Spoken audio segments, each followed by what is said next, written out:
Assalomu alaykum hurmatli teletomoshabinlar. O'zbekiston telekanalida salomatlik formulasi ko'rsatuvi siz bilan birgalikda Nigora Karimboyeva. Sizga sihat salomatlik tilagan holda bugungi ko'rsatuvimizni boshlaymiz.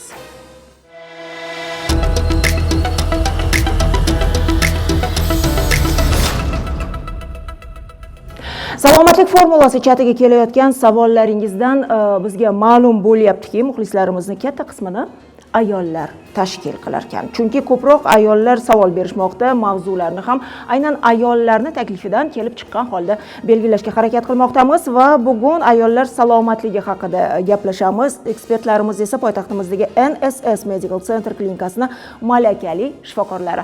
Assalomu alaykum. Xush kelibsiz Nilufarxon, marhamat. Kelinglar. Bugungi ko'rsatuvimiz ekspertlari bilan tanishing.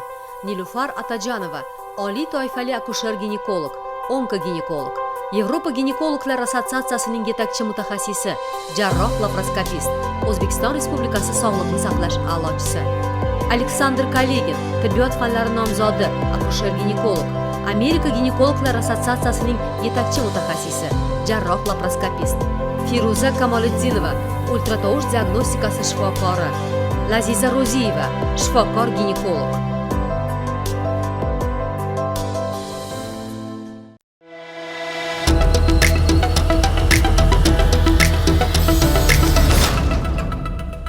Hurmatli teletomoshabinlar, biz ko'rsatuvimizni boshlamoqdamiz. Agarda sizga mana shu mavzuga, ya'ni ayollar salomatligiga oid savollar bo'lsa, bemalol qo'ng'iroq qilib o'z savollaringizni mutaxassislarga berishingiz mumkin. Telegram chatimiz ham ishlab turibdi va birinchi bo'lib akusher-ginekolog, onkoginekolog Nilufar Otajonovaga murojaat qilmoqchiman. Avvalambor barchangiz xush kelibsiz.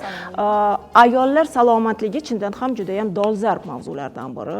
Ahamiyat berib qarasam, chatimizda ham deyarli 80% ayollar o'z sog'lig'iga tegishli bo'lgan savollar bilan murojaat qilishmoqda va bugungi suhbatimizni keling kista va kistomalardan boshlasak. Avvalo kista haqida gaplashamiz. Kista o'zi nima, nimadan kelib chiqadi, unga qanday sabablar olib keladi, qanday omillari bor? Marhamat. Kista va kistomalar haqida gapiradigan bo'lsak, demak, kistalarimizni bizda turlari bor. Cis adenoma degan kistamiz bor. Bularning turlari mutsinozniy bo'ladi, sirrozniy bo'ladi, papillarniy bo'ladi. Bular eng xavfli kistalar hisoblanadi. Keyingi turdagi kistalarimiz bular endometrioidniy kistalar. Bular ham uchrashi foizlari bor statistik ma'lumotlarga ko'ra. Undan keyingisi dermoidniy kistalarimiz bor. Funksionalniy kistalar bor, follikulyarniy kistalar bor. O'sha sariq tana kistalarimiz bor. Bundan tashqari paraavarialniy kistalar ham mavjud. O'zi aslida kista degani nima degani? Kista degani bu tuxumdonda normadan tashqarigi o'simtani paydo bo'lishi, normadan tashqari. Uni sabablari turli xil. Masalan, cis adenomalarni oladigan bo'lsak, cis adenomalar o'zi sabablariga keladigan bo'lsak, umumiy sabablari bu yerda organizmda gormonal yetishmovchilik, gormonlar buzilishi, aynan endokrin tizimidagi gormonlarning yo kamayib yoki ko'payib ketishi sabablari. Ikkinchi sabablari bu ayollarda jinsiy a'zolarda yallig'lanish jarayoni bo'lishi. Yana sabablar bo'lishi mumkin. Bu yerda bepushtlik. Sabab bo'lishi mumkin semizlik. Sabab bo'lishi mumkin abortlar. Genetik kasalliklar sabab bo'lishi mumkin. Bundan tashqari hozirgi kunda juda dolzarb muammo bo'lgan bepushtlik kasalliklarida ekoga podgotovka qilinadi, tayyorgarlik. Bu yerda bizda kuchli gormonlar berish nimasida natijasida yo endometriy qavatida yoki tuxumdonda o'sha kistalar paydo bo'lishi mumkin. Hozir siz deyarli barcha sabablarni, ya'ni o'sha kistaga olib keluvchi sabablarni gapirdingiz. Demak, yuqorida aytgan har bitta sababingiz individual ravishda qaysidir kistani rivojlantirishi mumkin. Demak, bugungi suhbatimiz davomida biz aynan mana shu mavzudagi savollarga javob berishga tayyormiz. Hurmatli teletomoshabinlar, bizda reklama.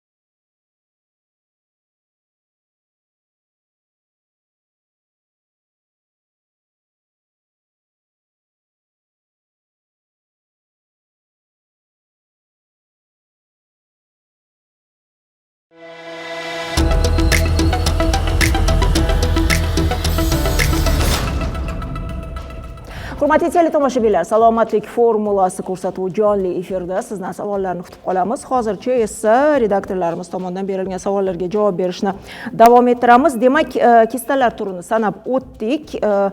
Hozirgi paytda sizga murojaat qiluvchi bemorlar ichida eng ko'p uchraydigan kista qaysilar?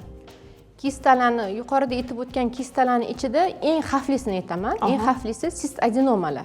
Sist adenomalar bo'lishi mumkin, papillyarniy bo'lishi mumkin, mutsinozniy bo'lishi mumkin yoki serozniy bo'lishi mumkin. Bu kistalar ko'proq qanaqa yoshdagi ayollarda uchraydi? 40 yoshdan katta, ko'proq 50 yoshdan kattaroq ayollarda statistik ma'lumotlarga qaraganda mutsinozniy sist adenomalar bular 40% holatlarda uchraydi. Bular keyinchalik onkologiyaga olib keladi. Marginalizatsiya beradi, rak bilan tugashi mumkin. Mana shu kistalarda, masalan, yoshlarda uchrasa ham bu kista, buni shundoq qoldirish mumkin emas. Sist adenoma papillyarni beradimi, sist adenoma mutsinoznimi, serozniy beradimi, buni faqat operativniy lecheniya bilan davo qilish kerak. Ikkinchi turdagi kistalarimiz bular endometrioidniy kistalar statistik ma'lumotlarga qaraganda bular 10% tashkil qiladi. 10% tashkil qiladi. Endometrioidniy kistalar endi nimasiga kelib chiqishiga qaraganda bular shu onani qornida homila rivojlanayotgan vaqtida bularga moyilligi bo'ladi.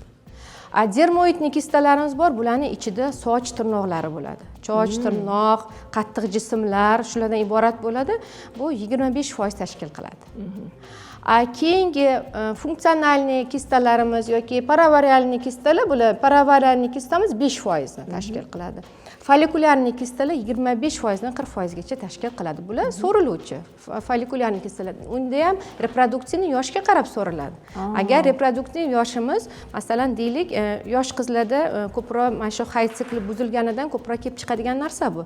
16 yoshdan yoki 11 yoshdan to 40 yoshgacha bo'lgan ayollarda bo'lsa, bu kistalar tezroq so'riladi. Uni ham ko'p vaqtlarda emas. 1 oy 2 mobaynida so'riladigan kistalar, bular o'sha qaytadan chiqmaydi. Faqat unda ham o'sha fonini, gormonal buzilishlar bormi, hayz sikli buzilishi bo'ladimi, bularning hammasini mujassamlashtirib to'g'rilab chiqish kerak. Tushunarli. Yuqorida aytdik, kistomalar deb tilga oldik. Aslini olganda yaqinda bir dugonam menda kistoma bor ekan Nigora deganda men hayron bo'ldim. O'rta kistoma emas, kista deyiladi desam, yo'q, tushunmading, shifokor menga kistoma deb tashxis qo'ydi dedi. O'shanda hayron bo'ldim. Demak, bu ikki xil holat, ikki xil xastalik. Keling shu haqida gaplashaylik. Razmerlarga qaraymiz. Razmerlarga 5 cm gacha bo'ladigan bo'lsa, bu kista, 5 cm dan katta bo'ladigan bo'lsa, bu kistoma deyiladi. Masalan, sistadenomani oladigan bo'lsa, o'sha eng xavfli kistani oladigan bo'lsak, bularni o'sha tuzilishi jihatidan ham nimasi bor, farqi bor. Masalan, sistadenoma papillyarniy bo'ladigan bo'lsa, bu yerda butun ham bo'lishi mumkin. Ikkalasi mutsinozniy bilan ikkalasi aralashgan holda bo'ladi. Masalan, mutsinozniy kistalarimiz bular bo'lak ichida kamerali bo'ladi. Ichidagi jidqisi quyuqroq jidqis bo'ladi. Demak, suyuqligi quyuq holda ko'rinadi. Serozniy kistalarimiz bular butun bo'ladi. 20 cm, 25 cm gacha bo'lishi mumkin. Endi bizda nimalarga berdik? Именно interoperatsioniy shunaqa nimaga kelgan patsientlarimiz ham bor. 25 cmlik kistomalarni olganmiz. Shu, bularda xavfli tomoni, masalan, yoshlarda uchraydigan bo'lsa, xavf darajasi qaraydigan bo'lsak, bu yerda onkomarkerlar topshiriladi qonda. Masalan, biz rejali ravishda operatsiya qiladigan bo'lsak, bu yerda onkomarkerlarga topshiriladi. Indeks romaga topshiriladi, o'sha nimasini o'zining darajalari bor. Keyin MRT apparatda limfa uzillari ko'riladi. Birdaniga operatsiyaga kirgiza olmaymiz ham. Shunaqa случайлар bo'ladi klinikada. Masalan, ayol yoshi katta, 50 yosh, 60 yosh, 73 yoshgacha bo'lgan ayollarni qilganmiz. Bu yerda rakka riski bo'lgan bo'lsa ham, masalan, onkomarker toza chiqqan bo'lsa ham, biz interoperasion gistologiya qila olamiz. Operatsiyaga kiramiz, laparoskopik yo'l bilan qorinni kesmasdan o'sha tuxumdonning kistomasini olinadi. Gistologiyaga beriladi. 20 minutda bizga javobi tayyor bo'ladi. Demak, darhol o'zingizda u tekshiruv mavjud. Hech qayerga yuborilmaydi, o'zingizning klinikangizda tekshiruvdan o'tkaziladi. Bu juda ham qulay menimcha. Agarda shunday tashxisga ega bo'lsangiz, bemalol klinikaga murojaat qilishingiz mumkin. Gistologiyasi ham o'zini joyida, o'zini vaqtida qilinadi. Hozir Instagram sahifangizga joylagan videolaringizdan birini tomosha qilamiz. Menimcha bu ham foydali bo'ladi. Marhamat. yaxshimisiz, yaxshi keldingiz? Alhamdulillah, Xudoga shukr. Beadad shukrlar deyman. Allohim shunchalik meni mushkulotimni oson qildinglar bolam. Endi siz medikal servismi? Juda minnatdorman bolam. Juda minnatdorman. Mana shuncha yildan beri men bilmasdan yurgan narsalarimni mana o'zinglar analizda qildinglar, hamma dardimni topdinglar, shularga shifo berdinglar. Sizlardan minnatdorman. Kattadan kichik Nilufarxon juda sizdan minnatdorman. Boshqa xodimlaringiz ham hammasi shunaqangi anaqaga odamga mehribonchilik qilishga hammasiga juda yaxshi ekan. Mana shu 73 yoshga chiqib, men shunaqa dardim borligini o'zim ham bilmay yurgan ekanman. Shuni mana bilib, shuni topib, meni shunchalik davolab, shifolab berdinglar. Allohimga hamd sano shukronalar bo'lsin. Ilmiyligiga ilm qo'shilsin. Shuncha yana kelayotganlarning dardiga malham bo'lmaslar. Ilohim martabanglar uzun bo'lib, bu klinikdan kelib qattiqgina bo'lib ketsin ilohim. Mandekalarni qanchasiga shifo beryapsizlar, tanjoninglar sog' bo'lsin. Ilohim oilada ham qo'shganinglardan qo'sha qaringlar. Hamma mana bu qizlarimni ham tanjoni sog' bo'lsin. Qalbida, tilida, dilida nima chiroyli niyatlar bo'lsa, Allohim hammasini mustajab aylasin. Mana bolalarimga baxt tomonini o'ynab kulib ko'rib yuring ilohim. Sizlar shunchalik men dardimga malham bo'ldinglar. Mana oiladagi hamma qizlarim sizlardan minnatdor. Men yaxshilikni ko'rishinglar bolam. Xo'p?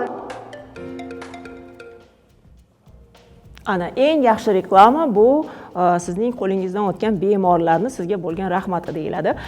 Demak, hozir mana suhbatingizlardan bilib qoldimki, o'zim bilmagan holda siz kasalligimni aniqladingiz deyapti. Nima haqida gap ketyapti?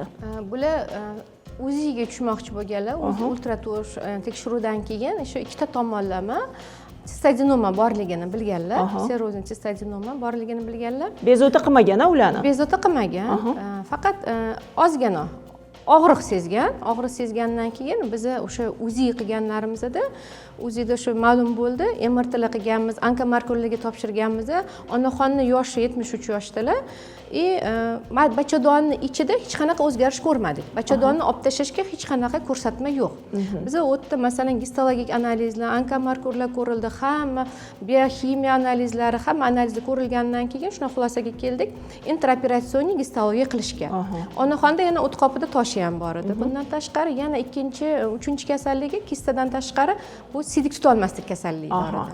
O'sha bitta narkozda, intubatsioniy narkozda uchala operatsiyani ham o'tkazib, chiroyli 5 kun kuzatuvimizda bo'lib, duolar qilib ketdilar. Shu. Bu yerda o'sha sistadenomani intraoperatsioniy gistologiya qilganimizda rak chiqqani yo'q. Biz kutib turdik 20 minut gistologiya tekshiruvdi. Agarda deylik yomonroq narsa natija bergan taqdirda ham o'sha ularni protokol bo'yicha o'zlarini lecheniyasi, o'zlarini operatsiya, xud operatsiyasi o'sha o'zgaradi o'tda. Komanda kutib turadi. Masalan, hozir shu shunaqa operatsiya bo'lib turibdi. Agar kattaroq operatsiya qiladigan bo'lsa, yomon chiqadigan bo'lsa, buni ham oxirigacha yetkazib qo'yamiz. Qaytadan yana qayergadir borib yoki gistologiyasiz yomon chiqdi, yana больницаga boring yoki onkologiyaga boring degan muammo bo'lmaydi. Mana shu bitta joyni o'zida hal bo'ladi. Yuqorida shuni aytdim-da, chunki ba'zi hollarda siz aytgandek operatsiya o'tkaziladi, gistologiya ba'zi hollarda hatto chet ellarga jo'natishadi, kutishadi, keyin yana boshqatdan narkoz olishga to'g'ri keladi. Ya'ni operatsiya rejasi o'zgarishi mumkin. Sizlarning klinikangizda demak bu qulay. Onaxon mana hozir ko'rdim, juda ham xursandlar. Sizni bemorlaringiz sog' bo'lsa, albatta ko'rsatuv xodimlari ham xursand bo'lishadi, chunki har gal qandaydir shifokorlar klinikamizga kelganda aynan bemorlarga quloq tutishga o'rganganman, chunki bemorlar aldamaydi. Mehmonimizni taklif qilamiz. Operatsiyadan chiqib keldilar. Ya'ni yana bir shifokorimizni. Assalomu alaykum. Здравствуйте. Я на самом деле даже не хотела начинать нашу передачу без вас. Вот не хотела. Сегодня 2 кисты я сейчас удалил. Да, вот hozir keldilar. Доброе дело, поэтому мы ждали вашего приезда. Спасибо. Извините. Azizlar, jonli efirda shunaqasi ham bo'lib turadi. Shifokorlar operatsiyadan chiqib kelishmoqda sekin-astalik bilan, lekin sizning savollaringizga javob berish uchun ular barchasi bugun studiyamizda jam bo'lishdi. Muxlislarimizdan kelgan savollarga o'tamiz. Hayz siklining 20-kuni kuchliroq og'ir bo'lib, haroratim ko'tarilyapti. Orqa ichakda og'riq, qon ketishi kuzatilyapti. Bunday bo'lishiga nima sabab bo'lishi mumkin deb so'rabdilar. Demak, bu bemorimizda hayzda 20-kuni bo'ladigan bo'lsa, bu yerda demak tuxumdonda follikula yetilib yo apopleksiya bo'lgan bo'lishi mumkin yoki follikulyarniy kista bo'lgan bo'lishi mumkin. Gemorragический kista ham bo'lgan bo'lishi mumkin. O'shani hisobiga orqa ichki tomonga suyuqlik tushgani uchun, endi u suyuqlik qon bo'lishi mumkin. O'sha qon yorilgan apopleksiya bergan bo'lsa, o'sha qon miqdori ko'paygani hisobiga keyin ko'ngil aynishi ham shu bilan bog'liq holatda, chunki butun qorin devorlari уже ta'sirlanadi. Ta'sirlanish nimasida sifatida ko'ngil aynish va temperatura ham qo'shiladi. Bularda zudlik bilan UZI ultra tekshiruv usulini qo'llash kerak. Agarda apopleksiya bo'lmagan bo'lsa, oddiy funksionalniy kista bo'lgan bo'lsa, unda so'rdirishimiz mumkin. O'zi aslida bularning asoratlari bizada kuzatiladigan narsadan kistalarni buralib qolishidan qo'rqishimiz kerak. Perikrut deyiladi. Perikrut uni noshkasi bilan butun buralib qolganda biz nekrozdan qo'rqamiz, masalan, asoratlari sifatida. Yoki o'sha o'tkir qorin sindromi. O'tkir qorin sindromidan qo'rqishimiz kerak. Hayz siklini o'sha buzilishidan qo'rqishimiz kerak. Asoratlar, qon ketishidan qo'rqishimiz kerak. Bu o'sha nimani asoratlariga kiradi. Qachonki sizda o'sha issiq qo'shiladigan bo'lsa, temperatura, bunda bu xavfliroq hisoblanadi. Tezroq o'sha maxsus davolanadigan joylarga yoki o'zlarining yashash joyi bo'yicha ginekologiya bo'limigami yoki nimagami, частныйligami qayerga bo'lsa ham o'ziga yaqinroq joyga tezroq murojaat qilish kerak. O'sha oldini olish uchun. Tashakkur. Yuqorida kistalarni sanab o'tganimizda biz hattoki endometrit kistalari haqida suhbatlashdik. Menimcha hozir mana hamkasbingiz keldilar.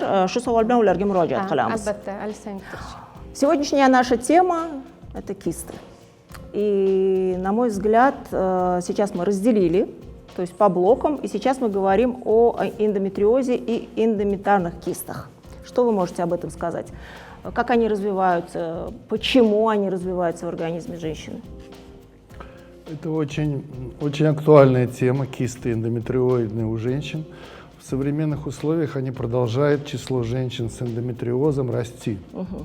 На прошлой передаче мы с вами говорили, что один известный специалист сказал, что, может быть, у всех женщин есть эндометриоз, но болеет только маленькая часть. Эндометриоз – это болезнь, при которой эндометрий, который функционирует в полости матки, попадает в другие органы. В случае яичника он попадает в случай яичника и продолжает там функционировать. Если он функционирует, то там скапливается кровь, и постепенно эта киста становится все больше и больше. Она может привести к повреждениям соседних органов, прорастанию к соседним органам. То есть это опасно? Это неизлечимая, к сожалению, опасная болезнь. Ее можно только приостановить течение или хирургическим путем постараться вылечить. А вот как она правильно произносится? Эндометриозная киста? Вы абсолютно правильно говорите. То есть только операция? Только операции, но если они маленькие, если они беспокоят, если доказано, что это эндометриоидные кисты, то можно лечить, А на какой стадии это излечимо без операции? Это можно стабилизировать, излечить нельзя. То есть поддерживать в ремиссии? Поддерживать, чтобы она оставалась в бессимптомном состоянии или не вредила организму всему остальному. Благодарю. Mana muxlislarimizdan kelgan savollar. Bachadondan tashqarida ham kista bo'ladimi? Kista qon to'plagan deb aytishdi. Yoshim 49 da. Shu haqida ham ma'lumot bersangiz, dorilar bilan kuydirsa bo'ladimi debdilar. Bachadondan tashqari kista paravarialniy kista bo'lishi mumkin. Paravarialniy kistalar bo'lsa, menimcha tekshiruvdan o'tganlarda shunday deyishgan. Unaqa kista bo'lmaydi. Uni kuydirish faqat laparoskopik yo'l bilan kirib ko'rish mumkin. Bundan oldin uni kistani turini aniqlab olish kerak. Srazi bizda operatsiya kirgizib, bunaqa narsalar qilinmaydi. Hozir savolni demak bularga noto'g'riroq ma'lumot berishgan bemorimizga. Demak, operatsiya qiladigan bo'lsak, o'sha birinchi aniqlab olish kerak. Bu paravarialniy tuxumdondan tashqariga kista bo'lishi mumkin. Bu paravarialniy kista. Paravarialniy kistalar haqida bizning mana hamkasbimiz bor, Layza Fazliddinni, bular ma'lumot bersalar bo'ladi. Ko'proq bular shug'ullanadilar. Marhamat. Paravarial kistalar o'zi yaxshi sifatli bo'lgan, anatomik jihatdan tuxumdon bilan bog'lanmagan, lekin tuxumdon atrofida matkani bachadon boylamlarida joylashgan bir kamerali tiniq suyuqlik saqlovchi kistalar hisoblanadi. Ular o'lchami kichkina 5 millimetrdan 8-10 undan ham katta o'lchamda kuzatilishi mumkin. Bularni o'zi buni rivojlanishi embrional rivojlanish davrida Wolf protok deydi. Mana shu rivojlanish davrida embrional qoldiqlardan xavf omillari ta'sir qilgandagina rivojlanish kuzatiladi. Bu xavf omillari qanaqa bo'lishi mumkin? Jinsiy organlarda yallig'lanish jarayonlarini davolamaslik vaqtida, gormonal kontratsepsiya vositalarini shifokor nazoratisiz qo'llash, ko'p marta abort qilish bachadonda, undan tashqari issiq ta'sirida rivojlanishi mumkin yoki fiziologik gormonal disbalans deydi. Bu homiladorlikda ko'pincha kuzatiladi. Homiladorlik davrida gormonlar buzilishi natijasida bu kistalar kattalashib ketishi mumkin. Bu kistalar kichkina o'lchamda bo'lganda organizm bezovta qilmaydi. Faqat tekshiruv davomida, profilaktik tekshiruv davomida chiqib qolishi mumkin. O'zi ultratovush apparatida tekshirganda. Katta o'lchamdagi kistalar ular belgi beradi. Asosan ularning belgisi asosiy qo'rqinchli belgisi bu bepushtlik hisoblanadi. Chunki u tuxumdon bilan bachadon yo'li, bachadon naylari o'rtasida joylashganligi uchun bachadon nayiga bosim beradi va uni siqib qo'yadi. Buning natijasida homila bo'lish qiyinlashadi. Undan tashqari perikrut deydi, buralib qolish kuzatiladi oyoqchalarini. Buning natijasida o'tkir qorin, o'sha nervlar, qon tomirlar siqilishi natijasida o'tkir qorin belgilari paydo bo'lishi mumkin. Qorinda kuchli og'riq bo'lishi mumkin. Asosan paraviral kistalar bir tomonlama rivojlanadi ko'p holatlarda. Va bu ko'rinish jihatdan follikullar kistalarga o'xshaydi. Ularni farqlab olishimiz uchun paraviral kistalar ular orqaga qaytmaydigan kistalar hisoblanadi. Konservativ davo ularga ta'sir qilmaydi. Shuning uchun kichkina o'lchamdagi kistalarga davo talab qilmaydi. Katta o'lchamdagilar bo'lsa, laparoskopik yo'l bilan kistani kapsulasini ajratish orqali kistani olib tashlash mumkin. Bunda tuxumdon zararlanmaydi, bachadon naylariga ham tegilmaydi. Ular o'z funksiyasini vaqtida bajaradi. Tashakkur, savollarimizga batafsil javob berganingiz uchun. Hurmatli teletomoshabinlar, O'zbekiston telekanalida reklama.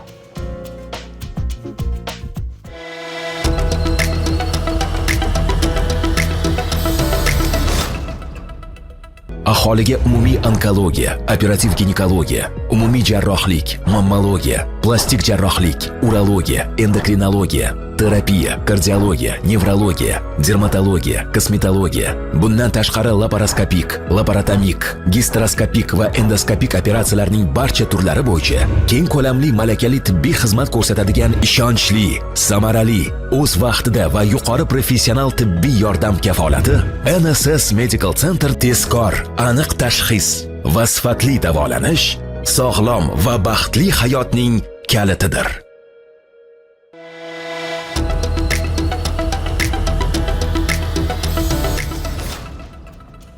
Hurmatli teletomoshabinlar, O'zbekiston telekanalida salomatlik formulasi davom etadi. Hurmatli mehmonlar, kelinglar yana bir videoni ko'rsak va suhbatimizni davom ettirsak. Marhamat.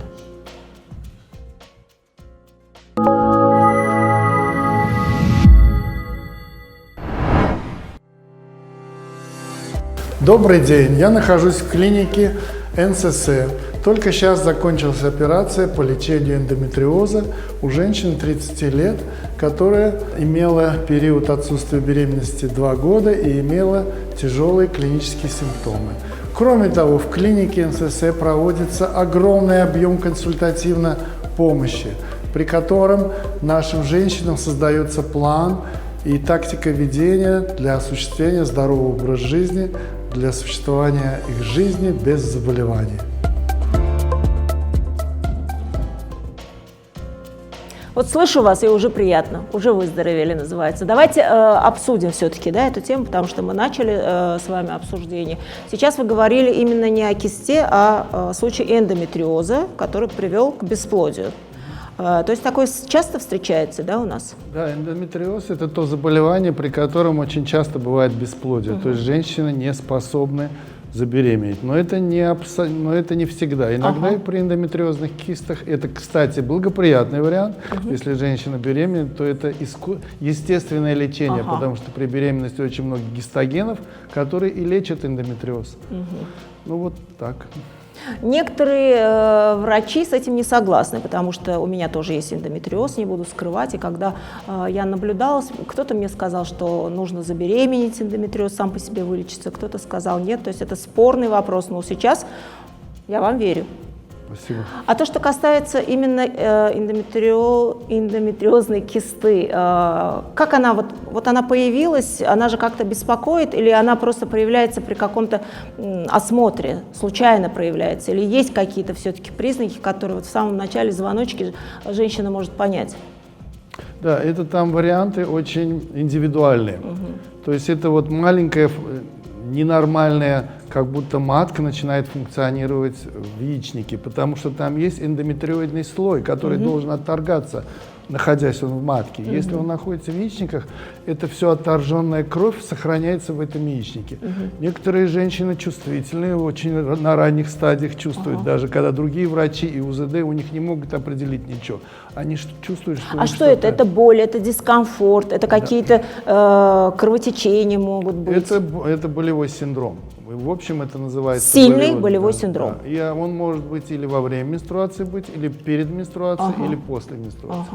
Опять же, это может быть все индивидуально, очень варьировать. И у некоторых женщин он бывает без симптомов, поэтому просто надо один раз в год ходить к гинекологу. И, наверное, если так уж получилось, что у человека есть эндометриоидная киста, самый у нас чувствительный и самый специфичный тест – это ультразвуковая диагностика кист. Спасибо вам за ответ. Muxlislardan kelgan savollar. Shifokor ko'rigidan o'tishimga borganimda ultratovush tekshiruvida bachadonimda dermoid, to'g'ri aytdimmi? Dermoid kistasi borligi aniqlandi. Shu haqida ham ma'lumot bersangiz. Dermoidный kistalar, bular Aleksandr Viktorovich ko'p yaxshi ko'radigan kistalari. То есть мы возвращаемся опять к вам, видите? Я-то думала... Дермоидные кисты – это вообще удивительный феномен, который заставляет нас удивляться очень часто. Я впервые слышу, что это? Если это, например, это кисты, в которых растут волосы, жировая ткань, и кости, и даже зубы. Это меня поражает. Как такое может быть? Наши студенты, которые медицинского института, или какие-то практиканты, кто когда, или ученые, или на обучение приходящие, они тоже, это получается как цирковое представление, когда мы выводим наружу содержимое кисты с жиром, с волосами, с зубами, с костями. А получается это потому, что на каком-то этапе развития человек, находясь, например, плод, находясь на каком-то маленьком сроке, представляет собой множество тканей. И яичник захватывает, и развиваясь, яичник захватывает эти ткани. Кожные ткани, зачатки кожной ткани, зачатки жировой ткани, зачатки волос, зачатки костей. И таким образом это тоже непонятно. Мы до сих пор не знаем, почему у некоторых эти зачатки начинают расти. И они превращаются в образование яичников. И это мы называем дермоидной кистой. И мы очень часто предлагаем и делаем эти удаления дермоидных кисты, и приводит к полному выздоровлению. Вот в этом случае это доброкачественная, в кавычках, киста, где может быть полное выздоровление и сохранение всех окружающих тканей в полном порядке, в отличие от эндометриоидной. Ну, данная киста, она тоже дает болевой синдром? Да, она дает болевой. Вот она может быть и в большей степени не бессимптомная, но по мере роста она начнет начинать себя проявлять, и тем более, что если вы диагностировали эту кисту, это для вас сюрприз неприятный на ежегодном осмотре. К сожалению, так бывает, иногда бессимптомно диагностируют эту кисту, но иногда она доходит до 4-месячной беременности, до 3-месячной беременности величины, она находится в малом тазу женщины, и они иногда даже сами, когда лежат, чувствуют ее. То есть лечение оперативное? Только оперативное. Только удалять? Да, только удалять. Благодарю. Kistalarni aniqlash haqida gaplashaylik, chunki mana yuqorida bot aytdilarki, ayollarimiz faqat o'sha ultratovush tekshiruvidan o'tgandagina ba'zi hollarda agarda bezovta qilmasa o'sha hamma ham bir yilda bir marta boravermaydi-da, Nilufarxon. 6 oyda borish kerak-da. Ha, yo'q, o'zi aslini olganda 3, 4, 5, 6 yil xuddiki o'sha og'riq endi hamma dorilar ta'sir qilmagandan keyingina boradigan ayollarimiz ham bor. Bu sir emas. Demak, kistalarni aniqlash yo'li bu ultratovush tekshiruvi. Sizga yuzlanamiz. Yana bir bor assalomu alaykum. Siz yaxshi mutaxassissiz, bilaman. Qo'lingizdan juda ham ko'p bemorlar o'tgan, kistalar ham turlicha va ularni aniqlashda qandaydir qonun qoidalar bormi? Shu haqida gaplashaylik. Qaysi kun kelish kerak? Yo istagan kunimiz borsak ham kistalarni ko'ra olamizmi? Endi kistalar to'g'risida gapiradigan bo'lsak, o'sha hayzdan keyin ko'rinadigan kistalar ham bor, ko'riladigan. Masalan, folikularni kistalar hayzdan keyin agar 5-kunida kelib, agar tuxumdonda topiladigan bo'lsa, mana shunaqa, mana bular folikularni kistalarga kiradi. Devorlari yupqa, ichida suyuqlik saqlagan, tiniq bo'ladi. Bular hayzni keyingi siklida so'rilib ketish kerak normada. Shu uchun ham bular funksional kistalar hisoblanadi. Endi eng yaxshisi, masalan, kistalarni agar katta razmerlari bo'lsa, albatta transabdominal ham ko'rish kerak, transvaginalni. Shunday kistalar bor, 35 sm misol uchun, 30 sm, 25. Ular qorin bo'shlig'ini shunday tutgan, ichida masalan, sistadenomalar 3 litrgacha, 2,5 litrgacha suv bo'lgan kistalar, ularni masalan transvaginal holatda ko'rish juda ham qiyin bo'ladi. Shuning uchun abdominalni tekshirishlar asosida ko'rib tashxis qo'yib beramiz. Endi gapingizni bo'ldim, marhamat. Yo'q, mayli. Yo'q, chunki hozir bizda yana video bor. Menimcha o'sha ultratovush tekshiruvi haqida, shuni birgalikda tomosha qilamiz, marhamat. Qorin bo'shlig'iga kirdik, laparoskopik yo'l bilan patsientimiz ekstrani keldilar. Mana UZI bo'yicha katta kistoma deb berilgan, mana kistomasi katta. Mana trubamiz. Ana bu kistoma. Hozir kistomani ichidagi suyuqligini qism chiqarmasdan torttirib olamiz afsuski.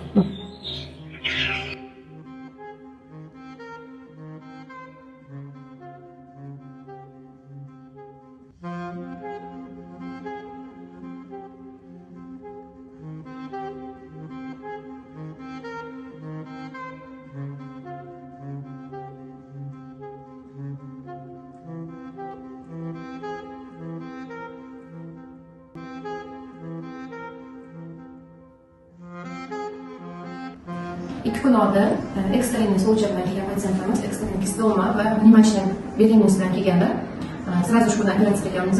Mana 3-kuni bemorimizga uyga ketishga ruxsat berdik. Bizga hozir ahvolingiz qanaqa? Hozir ahvolim juda yaxshi. Rahmat sizlarga.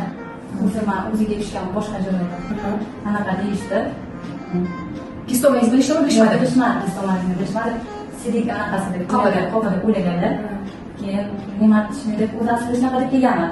Bitta nima deb kelgansiz? Bitta nima deb kelganman. Lekin operatsiya anaqa bor. Kistoma bor ekan. O'sha bizam bor ekan. O'sha bildim. Hozir ahvolingiz qanaqa? Hozir ahvolim yaxshi. Rahmat sizlarga hammaga. Sog' bo'ling. Nimasiga rahmat. Klinikangizga rahmat. Juda yaxshi. Hozir ahvolim yaxshi. Bo'lmasa biz nazoratimizda turasiz. Kista olgan javobi chiqqandan keyin o'shanga qarab yana dayanishi sizga lecheniya yozamiz. Bemorimizni qorin bo'shlig'ida 25-30 sm kattalikda kistoma bo'lgani uchun boshqa uzilarda sidik qobida macha bor deb o'ylashgan. Mana bizning uzimizga kelgandan keyin diagnostikadan keyin bitta tomonda o'sha kistoma va nimachi belgilar borligini bildik. Operatsiyamiz yaxshi o'tdi. Sog' bo'ling. Mana yana bir bemorning minnatdorligi. Ultratovush haqidagi suhbatimizni davom ettiramiz. Men yaxshi bilamanki, ba'zi bir ayollar bu tekshiruvdan sal cho'chishadi. Ya'ni abdominal ko'rishga rozi bo'lishadi, lekin ichkaridan ko'rmaylar, qo'rqaman, mumkin emas, har xil bahonalar bo'ladi. Aslini olganda, kistani aniqlash uchun qay biri ma'qul? Yuqorida o'zi aytdingiz, ba'zi bir kistalar ko'rinmaydi, abdominal ko'rishim kerak dedingiz. Lekin eng ma'qul yo'li qaysi? ikki usulda ham ko'rish kerakda, o'zi normada. Unaqasiga ham, bunaqasiga ham. Unaqasiga ham. Ikkalasi ham xalaqit bermaydi bizga. Nabarot to'ldirish uchun bizga nabarot yordam beradi bu. Aksincha, shu uchun qorindan ham, demak, aytdik, razmer katta bo'lsa, biz uni vaginalni ko'ra olmaymiz. Keyin bir xil holatda, o'sha qovug'i to'ldirilgan holatda ko'rsangiz, uni ichidagi включениялari, ya'ni o'sha ichidagi nima deydi uni? Suyuqligimi? Suyuqligi, ichida qanaqa включениялар tarkibi shu yaxshiroq ko'rinadi. Agarda nimalardir ultratovushda ko'rinmasa, keyin yana qanday tekshiruvlarga jo'natasiz? Keyin MRT yoki MSKTga yuborish mumkin. Bu qo'shimcha endi to'ldirish maqsadida, fikrimizni ba'zida tasdiqlash maqsadida ham yuboriladi. Lekin eng yaxshi baribir ham usul bu ultrazvuk hisoblanadi deb o'ylayman. Yaxshi, to'g'ri tashxis qilishga. Demak, agarda qandaydir og'riqlar bezovta qilsa, qanaqadir noxush o'sha o'ziga yoqmaydigan holatlarni ayol sezsa, bemalol ultratovushga murojaat qilsa, uni sababini bilib berishingiz mumkin. Kerak bo'ladi. Tashakkur. Hurmatli teletomoshabinlar, biz davom etamiz. Bizda reklama.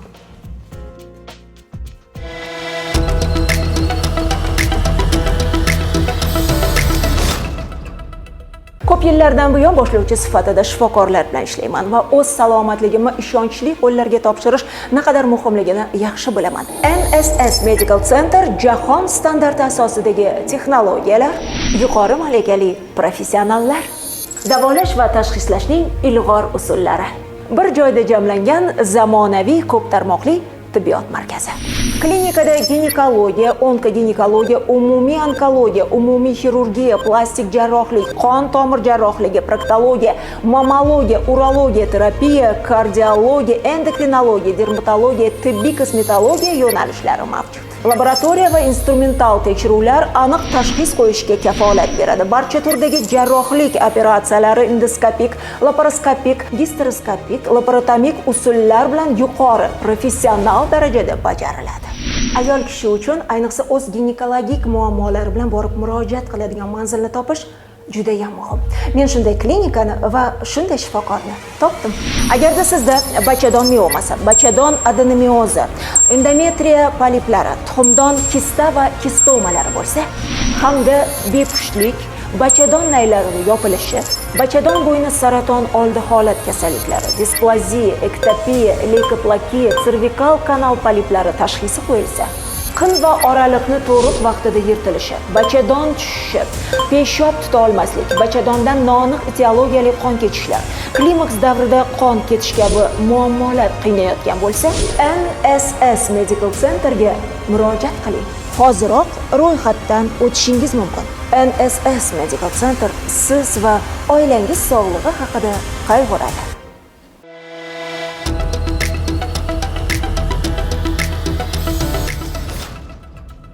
Hurmatli teletomoshabinlar, salomatlik formulasi jonli efirda va biz sizdan kelgan savollar bilan shifokorlarga murojaat qilishni davom etamiz. Singlim kistasini jarrohlik yo'li bilan oldirgan, boshqa kista paydo bo'lmaydi deyishgandi. Hozirda yana kista paydo bo'libdi. Buni qanday izohlaysiz debdilar. Bu kistani oldin turiga bog'liq. Bu folikulyarniy kistami yoki endometrioidniy kistami? Deyarli folikulyarniy kistalar agar gormonal narusheniylar bo'ladigan bo'lsa, qaytadan yana qaytalanishi mumkin. Chunki yuqorida aytganimizdek sabablari o'sha hayz siklini buzilishi, endokrin buzilishlar yoki hayz siklini erta 11 yoshdan erta kelishi, o'sha vaqtdan boshlab o'sha hayz sikli buzilishi kuzatilgan bo'lsa, bu folikulyarniy kistalar kuzatiladi. Endometrioidniy kistalar ham mana Aleksandr Viktorovich aytib o'tdilar boya. Bu kistalar o'zi embrionalniy nimasi ham bor, moyilligi ham bor, o'sha ona qornida vaqtida rivojlanishida ham moyillik bo'ladi. Endi masalan operatsiya qilib bo'ldi degani bu 100% yaxshi bo'lib ketdi degani emas. Chunki unga olib keluvchi sabablarini aniqlab, ketma-ketlikda aniqlab, o'sha sabablar qaytadan bo'lmasligi uchun, kistalar qaytadan rivojlanmasligi uchun biz nazoratga olishimiz kerak. Bizga ham shunaqa nimalar bo'ladi, masalan 2 yil oldin olgandik, 3 yil oldin olgandik. Ha, bu hozirgi qizimizda, patsientimizda kistani qaysi turliligini bilishimiz kerak. Masalan, dermoidniy kistalarni bitta olganingizdan keyin u qaytalanmaydi. Yoki bo'lmasa testadinomalarni уже olganingizdan keyin ular qaytalanmaydi. Именно folikulyarniy kistalar yoki kista желтого тела bular takrorlanadigan narsa, gormonal fon bilan bog'liq. Paraavarialniy kistalar ham agar yallig'lanish jarayoni o'sha jinsiy a'zolarda davom qiladigan bo'lsa, bu ham yana chiqishi mumkin. Qaytadan chiqishi mumkin bo'lgan kista. Shuning uchun bu patsientimizda, bemorimizda hozir o'sha kistani turini aniqlashimiz kerak. Boshidan nimadagi gormonal narusheniyalarni o'sha aniqlab, qo'qonsimon bez gormonini, ko'krak bezi gormonlarini hammasini aniqlab, ularni tizimga solib olish kerak. agar endometrioidniy kistalarni qanaqadir achaklari paydo bo'lgan bo'lsa, bularga operatsivniy ikkinchi marta operatsiya shart emas. Ularni so'riltiradigan dorilari bor. Spesial o'sha dorilarni berib yo'qotishimiz mumkin bularda. Tashakkur. Paydo bo'ladigan kistalar kelib chiqish sabablari va ularni qanday belgilar bilan namoyon bo'ladi, shu haqida ma'lumot bersangiz debdilar. Deyarli bu haqida gapirib o'tdik. Kista bilan miomani farqi nimada deb so'rashibdi. Kista bu faqat o'sha tuxumdonda rivojlanishi mumkin bo'lgan kistalarimiz, boya aytganimiz dermoidniy kista, follikulyarniy, lyutinoid kista, endometriozniy, sistadenomalar bular faqat tuxumdonda rivojlanadi. Paraavarialniy kistalar bular tuxumdondan tashqari rivojlanadigan narsa. Miomalarimiz bular bachadonni mushak qavatida rivojlanishi mumkin, ichkarigi qavatida rivojlanishi mumkin yoki mushakdan o'sha tashqari tomonga o'sishi mumkin. Bular farqli kasallik hisoblanadi. Tashakkur. Mana yangi savol. To'qimalari bilan farqli qiladi. 17 yoshli qizimni jarrohlik yo'li bilan o'ng tarafdan kistasini oldirdik. Qizim turmushga chiqsa, o'ng trubadan homilador bo'la oladimi? O'ng tarafdagi homilador bo'lsa, o'g'il ko'radi deb eshitganman. Juda ajoyib savol. Endi tuxumdon kistalarini operatsiya qiladigan bo'lsak, organi сохраняющий operatsiya qilgan yaxshi. Ayolni yoshiga, reproduktiv yoshiga qarab, keyingi hayotiga xavf qilmaydigan qilib qarash kerak. Endi bularda masalan hozir bir xillada bo'ladi, apopleksiya ham bo'ladi. Tuxumdon o'sha follikula yetilgan vaqtda yorilib ketishi mumkin. Agar bular ginekolog, xirurg nimasiga tushmasalar, общий xirurgga tushsa, bular tuxumdonni olib tashlashi mumkin. Bularda hozir menimcha o'ng tomoni homilador bo'ladimi deyilyapti, chunki tuxumdon demak yo'q bu yoqda. Bu yo'q bo'ladigan bo'lsa, bu bitta dona turba bilan ikkinchi tomon tuxumdonga o'tib, u ikki qatli bo'lishi juda qiyinroq bo'ladi. Demak, bir tomonlama bo'ladi. Bir tomonlama. Agar tuxumdonni qoldirgan bo'lsa, unda bo'ladi, 100% ikki qat bo'lishi mumkin. Rahmat. Yoshim 60 da, 28 yil avval spiral qo'ydirganman. Hali ham olinmagan. 60 yillik spiral. Bu zararlimi debdilar? 28 yil, o'zi spiral necha yil turish kerak? 5 yil. Sroki 5 yil. 5 yildan keyin bu yot jismga aylanadi. Bu foydasiz o'sha jismga aylanadi. Demak, bu yoshdagi ayollarimizda biz ultratovush tekshiruvdan keyin endometri qavatini qalinligini ko'rishimiz kerak, cervikaniy kanalning qalinligini ko'rishimiz kerak. Bachadon bo'ynida hech qanaqa onkologik hujayralar yo'qmi, sitologik, kolposkopik, PCR analizlar, VPChlarni ko'rishimiz kerak. O'sha spiralni olgan vaqtda tavsiya qilamanki, agar polip bo'lmasa o'zida o'sha spiral joylashgan joydan diagnostik ya'ni qirinda olish kerak. Bachadonga ichidan alohida, kanalidan alohida. Chunki bu spiral bizga yot jismda, u zarar qilishi mumkin. O'shaning atrofida hujayralar o'zgarishi mumkin. O'shaning uchun qati o'sha o'zlarining rayoni bo'yicha nimasiga uchrashib, ginekologiya bo'limiga uchrashib, направление bilan poliklinikasidan borsa, o'sha ishni qilgani ma'qul. Uni olish kerak. Turishi mumkin emas. Tashakkur. Tug'ruq jarayoni asoratli kechsa, endometrioz kelib chiqishi mumkinmi? Скорее всего, это вопрос к вам. Если без осложнения... Если роды прошли без осложнения, jarayoni асорати, наоборот, с осложнениями, возможно ли появление эндометриоза? Нет.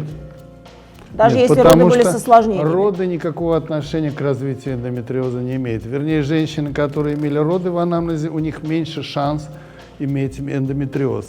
Болеют эндометриозом женщины с бесплодием или женщины, которые не беременели по какой-то причине. У них больше шансов заболеть эндометриозом. Если женщина имела роды в анамнезе, как раз прекрасная основа для здоровой жизни. Благодарю. Не надо себя пугать эндометриозом. Вот я же говорю, я вас слушаю и лечусь.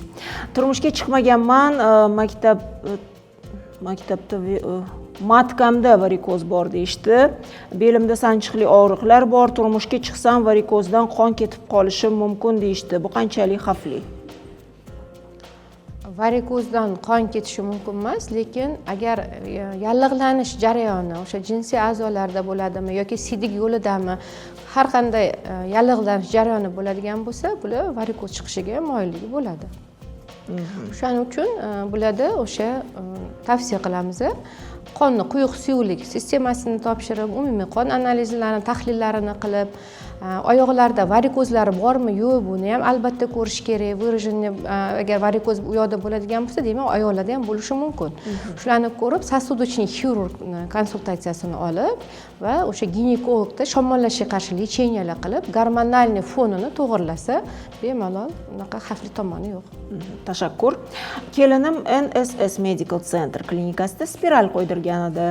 Bachadoni pastga tushib qolganini aytishgan edi. Jarrohlik yo'li bilan ko'tarish kerak deyishgan edi. Shuni qildirmadik. Qildirish kerakmi yoki shart emasmi deb so'rabdilar. Menimcha hozir bu holat juda ham ko'p uchrayapti. Bachadon tushishi ko'p eshityapman-da. Bachadon tushishi endi deyarli bizning o'zbek xalqimiz bolajon xalq, tug'ruqlar juda ko'p bo'ladi. Tug'ruqlar ko'p bo'ladi. Masalan, o'zi bachadon tushishi o'zi nima? Bachadon tushishi anatomiyasi bo'yicha normada joylashgan bachadonni qin sohasiga siljib qolishi. Bachadon tushishi bor yoki qin devorlarining tushishi bor. Bu shunaqa jarayon hisoblanadi. Mana yuqorida ham ko'rsatilgan, mana demak meditsinada prolaps deyiladi. Bachadon tushi prolapsi. Mana tepada ko'ringan o'sha bachadon tushish darajalari, orqada 4 yechak bor, mana bu yerda qin devorlari mana tushgan, orqa oldingi qin devorlari, tepada sidik qopi, bachadon bo'yi mana ko'rsatilgan yoqqa. Demak, bu nafaqat yoqimsiz proses, balki sog'liqqa ham muammolar tug'diradi. Yoshlarda tezroq buni, masalan, agar o'sha muammo bo'ladigan bo'lsa, albatta o'sha pastga tushib chiqib qolishi shart emas uni. Sidik tutolmasligi bo'lsa, masalan, chala sish bo'lsa, ichida qolib ketishini o'zi his qilsa, og'riq bo'lsa, surunkali sistit belgilari bo'ladigan bo'lsa, yoki jinsiy aloqada qanaqadir noqulaylik bo'ladigan bo'lsa, aksirganda yo'talganda sidik chiqadigan bo'lsa, bularni kutib o'tirmasdan oldini olgan juda katta foyda beradi. Statistik ma'lumotlarga qaraganda, 30 yoshgacha bo'lgan ayollarda, to'g'ri, o'sha reproduktiv yoshdagi ayollarda 10% bachadonni tushishi va qin devorlarning tushishi uchrashi mumkin. 30 yoshdan 40 yoshgacha bo'lgan ayollarda 25% dan 40 yoshgacha uchraydi. 50 yoshdan 79 yoshgacha bo'lgan ayollarda deyarli ko'proq 50%. Sababi yoshi katta ayollarda qondan qoladi, ya'ni hayz sikli yo'q. O'sha menopauza, postmenopauzadangi ayollarda bu risk oshadi. Sababi estrogen gormoni bo'lmaganidan mushaklar bo'shashib qoladi. Endi agar asosiy sabablariga o'tadigan bo'lsak, bular homiladorlik. Homiladorlik vaqtida to'st mushaklari bo'shashib qoladi. Chunki bosim kuchayadi qorin bo'shlig'ida. Yoki sabablari o'sha tug'ruq vaqtida og'riqlar, tug'ruqni uzoq davomiy bo'lishi yoki abortlar, tez abortlar, bular ham o'sha sabab bo'lishi mumkin. Endi bir xillarda bo'ladi, to'st bo'shlig'i mushaklarini tug'ma nuqsoni ham. Tug'ma nuqsoni ham bo'ladi. Bularda qanaqa bo'ladi belgilar? Nafaqat o'sha to'st mushaklarida, balki yuz terilarida ham osilish kuzatiladi bu ayollarda. Yetishmovchiligi bo'ladi. Yoki bo'lmasa nevrologik kasalliklar. Masalan, bir xillar kelishadi, hech qanaqa opушение yo'q, падение yo'q. Faqat stress удержание мочи. Bu gipotalama, gipofizarniy sistema bilan bog'liq. Chunki masalan hammamiz hojatxonaga kiradigan bo'lsak, bizga keladi. Nimasi, сразу impuls, hojatxonaga kiramiz. Bu yerda ularda asab sistemasi buzilgandan keyin bu impuls sidik tutolmaydi. Stress удержание мочи o'shatgacha ham ta'sir qiladi. Keyin yana o'sha yosh katta ayollarda ham o'sha nima jarayonni ko'proq bo'lishiga, masalan, nima qilamiz bunaqa ayollarda? Ko'proq o'shani o'zini davo choralari faqat местный davo qilishi mumkin, chunki sfinkterni, o'sha sidik qopini atrof nima uretrani sfinkterlariga qisqartiradigan dorilar bor maxsus. Birinchi navbatda ayolimizda umumiy sidik analizi, qon analizi, nechiparenka bakpasiv analizi ko'riladi. Sidik qopi devorlarida hech qanaqa infeksiya yo'qmi? O'sha ko'riladi. Bularni to'g'rilab bo'lgandan keyin o'sha kolposkopiya analizlari hamma narsa toza chiqqandan keyin местный gormonal svichalar berish mumkin. Sfinkterlarni, mushaklari qisqarishi uchun tabletkalar bor. O'shalarni maxsus berish kerak. 3 oy, 6 oy mobaynida kuzatiladi. Agar o'sha muddatda ham deyarli masalan, yo'q, men 50% natija ko'rdim, lekin menda chiqib ketyapti deyilganda, unda operativni davo choralarini ko'rish mumkin. Bir nechta sabablarni sanab o'tdingiz, lekin eshitganmanki, agarda ayol kishi tinmay shamollaversa, Ya'ni hayoti davomida ehtiyot bo'lmasa, o'sha biz boshdan kechiradigan ORV, oddiy ORV deb ko'rinishi mumkin, lekin hayot davomida ko'p shamollasa ham shu ham sabab bo'lishi mumkin. Surunkali yo'tal sabab bo'lishi mumkin, allergik kasalligi bo'lsa. Aha. Masalan, kimdir o'pkasi shamollashi mumkin yoki tomoq yo'llari shamollashi mumkin. U yo'talgandan birdan sistit bo'lib ketmaydi. Bu o'sha muntazam ravishda yo'talish kasalligi bo'ladigan bo'lsa yoki ich qotish kasalligi bo'ladigan bo'lsa ham bu jarayon bo'lishi mumkin. Kuzatilishi mumkin. Kasallik olib keladi. Tashxislanganda nimalarga e'tibor berasiz? Mana yuqorida ko'pgina analizlarni sanab o'tdingiz. Misol uchun, to'g'ri tashxis qo'yish uchun baribir ultratovushdan foydalanasizmi? Opusheniyada ultratovush yo'q, bu yerda bunga emas, osmotr bo'ladi. Osmotrga. Kresloda ayolni kresloga olib, qin devorlarini o'zi kuchanmagan holatda qanaqa darajada osilgan yoki bachadonni tushish darajasi qanaqa, keyin tekshiradigan usullarimiz bor. O'sha bemorimizni yo'taltirib ko'ramiz, aksirtirib ko'ramiz, kuchantirib ko'ramiz. O'sha usullarga qarab diagnoz qo'yiladi. Mana agar eslasangiz, hali muxlisimizdan kelgan savolda, ya'ni ular muolaja o'tkazganlar va siz ularga tavsiya bergansiz, siz yoki o'sha klinikadagi boshqa shifokor, ya'ni mana shu holatni bartaraf qilishga. Demak, o'z vaqtida bartaraf qilish kerak. Qilinmasa nima bo'ladi? Nimaga olib keladi? Qilinmasa, polniy выпадение bo'lib qolishi mumkin. Unda odam endi yosh bo'lsa, buni выпадение qilmasdan joyiga qo'yganimiz yaxshiroq, oldin olgan yaxshiroq. Demak, o'z vaqtida qilingani yaxshi. Shunaqa. Rahmat. Muxlisimizdan kelgan savol menga bizda video bor ekan, menga xabar berishdi. Marhamat, birgalikda tomosha qilamiz. Bunga navbatdagi operatsiyamizda ayolimiz 40 yoshdalar, zubni ko'zning miyomasi bor, stressli движение matchasi bor, sidik tutolmasligi bor, sistosiya, rektosiya, opushenniya matkasi bor. Birinchi etapda hozir gastroskopiya amaliyotini bajaramiz, zubni ko'zning miyomani olamiz, ikkinchi etapda plastika va svetilenta o'rnatamiz. Ketdik operatsiyaga. Operatsiya jarayoni boshlanyapti уже. Bemorimizga narkoz berildi. Bu yerda bizani operatsiyadan oldin qo'llarni yuvish usullari standartlar bo'yicha qo'llanishlarimiz kerak.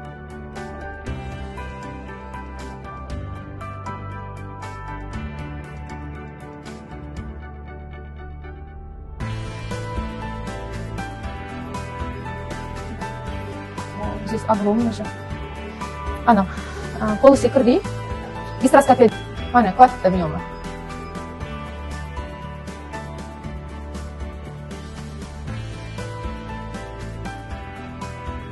Mana hozir olib bo'ldik bitta miyomasini, mana joyini ko'ramiz. Faqat xizmatda sakrashtiryapti. Mana miyoma olingan joyi, mana alyomni. Bundoq kelsak, bu tomonda ham, ugilda ham yana bor ekan bitta miyoma. Mana bu oldingi joyi mana sakrashtirib turibdi. Bu yerda o'ng tomon ust.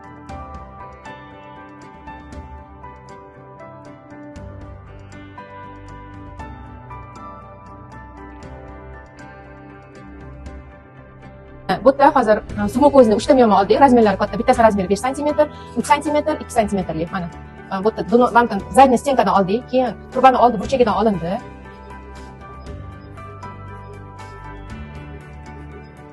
Tugadi operatsiya. Gastroskopiya amaliyotini tugatdik. Hozir endi ikkinchi etapdagi stressli движение matchi, sistosiya, rektosiyasi bo'lgani uchun plastika jarayoni boshlandi. Hozir repozitsiya matchi uzra qilamiz, birdaniga svetilentani o'rnatamiz. Repozitsiya matchi uzra qildik, silikopani o'zini ko'tardik. Endi hozir svetilentamizni qo'yamiz. Mana svetilentani ichi sterilni bo'ladi, hozir ochib berishadi. Svetilentamiz mana instrumentni o'rnatdik. Hozir o'ng tomonini qilamiz, keyin chap tomonini. O'sha lenta bilan mana bu joyi tepada uretrani pastida turadi, bu yerga tortib turadi. Svetilentamizni o'rnatib bo'ldik. Repozitsiya matchi uzradan keyin svetil o'rnatdik. Endi zadniy stenkani qo'yamiz. Ikki etapli operatsiyamiz tugadi. Mana patsientimiz o'z narxida yotibdi. Hozir patsientdan xabar olamiz. Kiramiz ichkariga. Qishimiz nima, qanaqa og'riqlaringiz bormi? Nima siz bezovta qilyapti hozir? Hech narsa og'riqlaringiz, hech narsa sezmadingiz. Operatsiyamiz 1 soat mobaynida, 1 soat 20 minut bo'ldi, chunki gastroskopiya ham bo'ldi, ham plastik vodalishi bo'ldi. Mana patsientimizga og'riqlari yo'q, yaxshi yotibdi.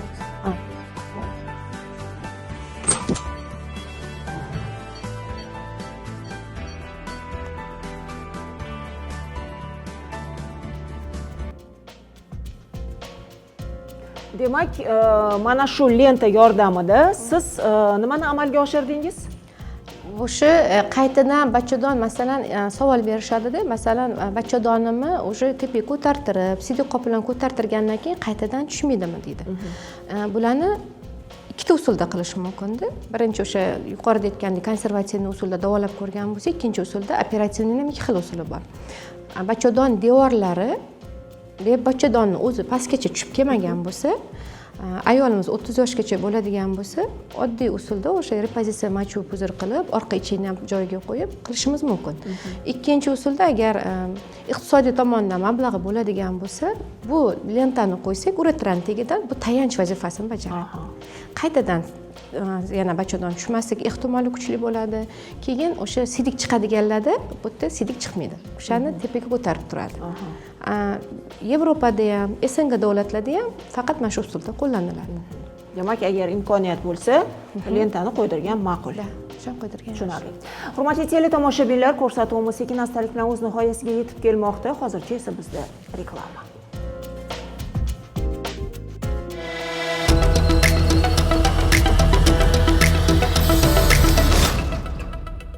Aholiga umumiy onkologiya, operativ ginekologiya, umumiy jarrohlik, mammologiya, plastik jarrohlik, urologiya, endokrinologiya, terapiya, kardiologiya, nevrologiya, dermatologiya, kosmetologiya, bundan tashqari laparoskopik, laparotomik, gisteroskopik va endoskopik operatsiyalarning barcha turlari bo'yicha keng ko'lamli malakali tibbiy xizmat ko'rsatadigan ishonchli, samarali, o'z vaqtida va yuqori professional tibbiy yordam kafolati NSS Medical Center tezkor, aniq tashxis va sifatli davolanish sog'lom va baxtli hayotning kalitidir.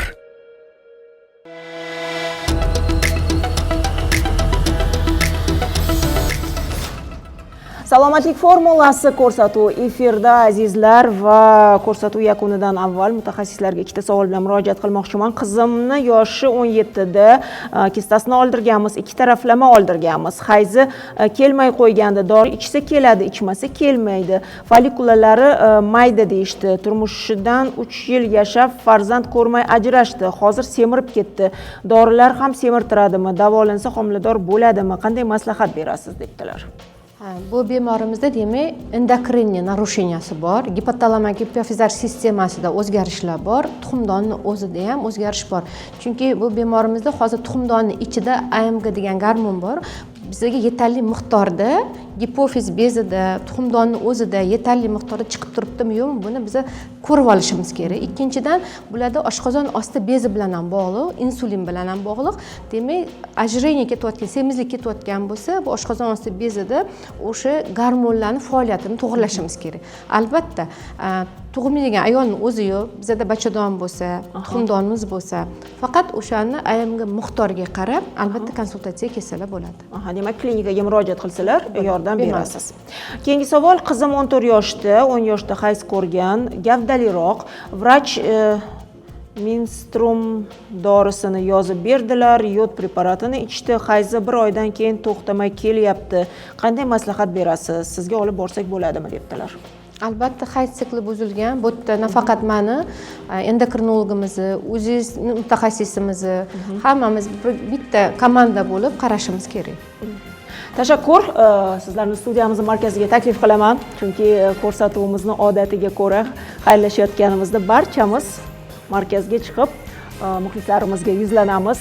Bugungi ko'rsatuvga kelganingiz uchun sizdan minnatdorman va Nilufarxon, keling, ko'rsatuv yakunida qisqacha tavsiyalarim bor dedingiz. Tavsiyalarim shularni aytib o'tsangiz. Tavsiyalarimiz, demak, birinchi mavzumiz kistalar bo'yicha bo'ladigan bo'lsa, ayollarimizga kamida har 6 oyda vrach nazoratidan o'tish kerak. Masalan, частный klinikalarga kelmasa ham o'zlarini rayoni bo'yicha poliklinikalarga uchrashi mumkin. Ikkinchi tema bo'yicha, demak, opushinia bo'yicha gapiradigan bo'lsak, maxsus usullar bor. Mana tepada ham berildi, maxsus usullar. O'sha usullardan foydalanish kerak. Ayniqsa ayol kishi tug'dimi, tuqqandan keyin 40 yilgacha bo'ladigan vaqtda mushaklar issiq bo'ladi. O'sha vaqtda o'zini gimnastikalar bor, qaychi usuli bor, juda 5-6 xil usullar bor. O'sha usullardan foydalansak, bu kasalliklarni oldini olgan bo'lamiz. Aynan operatsiyaga kelishini emas, oldini olsa biz xursand bo'lamiz. Tashakkur. Qimmatli vaqtingizni ayamasdan bugun studiyamizga kelganingiz uchun sizdan minnatdorman. Вам я выражаю отдельную благодарность за то, что вы, прооперировав женщин вернулись в нашу студию. Спасибо. Hurmatli teletomoshabinlar, salomatlik formulasi ko'rsatuvi o'z nihoyasiga yetdi. Ertaga ham soat 16:00 da jonli efirda sizlar bilan ko'rishamiz. Mutaxassislar sizning savollaringizga javob berishga harakat qilishadi. Biz bilan birga bo'lganingiz uchun tashakkur. Salomat bo'ling.